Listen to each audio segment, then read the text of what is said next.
Nanood lang ako ng TikTok, abay nasolusyonan na ang problema kung saan ako kukuha ng ipapakain sa baboy na tao.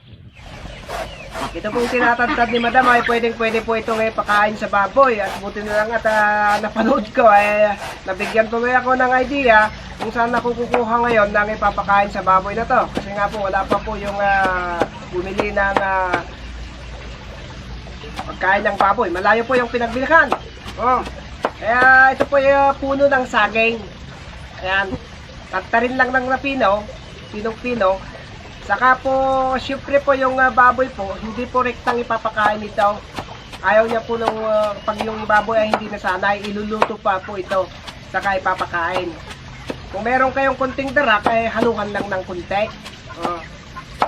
Kasi nga po, mahal po kasi ang ngayon mga pigs. Ha?